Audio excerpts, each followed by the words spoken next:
First of all, it's important to remember that washing your hands is actually the best way to protect yourself against infection, according to the CDC. Now, to do that properly, you need to work up a really good lather, and then you have to rub your hands together for 20 seconds. And the CDC says that that's about as long as it takes to sing Happy Birthday twice. There are other songs that have choruses that are about 20 seconds long. I actually like to sing Def Leppard's Pour Some Sugar on Me, but that's just me. But Happy Birthday twice will also do the trick. So washing hands is definitely the way to go if you have access to soap and water. But if you don't have access to soap and water, then hand sanitizers are a good, effective alternative. They're portable, you can carry one around with you all the time, and that way you can use it after you've just been in a public place, when you come home, after you sneeze or cough. That's just a good way to make sure that you're keeping the virus off your hands. This is an example of a commercially available hand sanitizer. And according to the CDC, for a hand sanitizer to be effective against viruses, it needs to be at least 60% alcohol. And this one is 70%, so this is a good bet for keeping yourself safe. What do you do if you can't find any commercially available hand sanitizer? What if your local store is out? What if all of your local stores are out? Well, you can make your own hand sanitizer, but you have to make sure that it has the minimum amount of alcohol content as dictated by the CDC, which is at least 60%. And experts say that as long as you have that, then it should be effective at keeping viruses off your hands. To make your own hand sanitizer, you're going to need alcohol. And so we're working with isopropyl alcohol here, which is 91%. So this is 91% alcohol in water. And then you also want an emollient, because alcohol can be really, really drying. And in fact, if you use hand sanitizer a lot, you'll notice that it starts to dry out your hands. So you want to include something in there that's going to help to replenish moisture in your hands. And so you can use something like glycerin, or you can use aloe vera gel. Now, if you're using aloe vera gel, just check it and see what the other ingredients are, because a lot of the commercially available gels, they blend the aloe vera with other things, and so you want to get it as pure as possible if you can.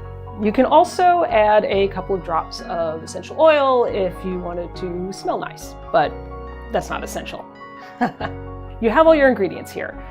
How do you mix them all together so that you end up with a solution that's 60% alcohol? Well, you need a little bit of math to do that, but fortunately I've already done the math for you. So if you're using alcohol that's 91%, like this one, you need to have a solution that's 2/3 of this and 1/3 of your emollient. And that's going to give you a mixture that's about 60.6% alcohol. And the way you get that is this is 91% alcohol, you multiply 91% times 2/3, and that gives you 60.6. Pretty cool, right? If you want something that's slightly higher in alcohol content, then what you can do is you can do 3/4 91% alcohol, and that'll give you a mixture that's 68% alcohol once you mix it together with the other stuff. We're going to make the 60.6% alcohol hand sanitizer solution. So to do that, we're going to do 2/3 of a cup of alcohol and 1/3 of a cup of glycerin. Still with me? Okay, here we go.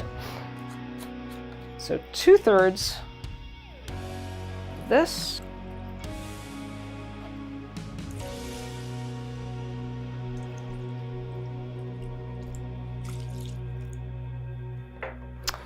And then 1/3 of a cup of this. Which is going to take a little bit longer.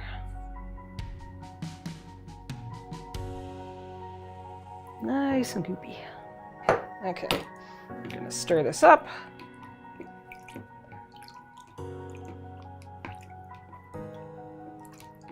And then we're going to pour it into one of our bottles.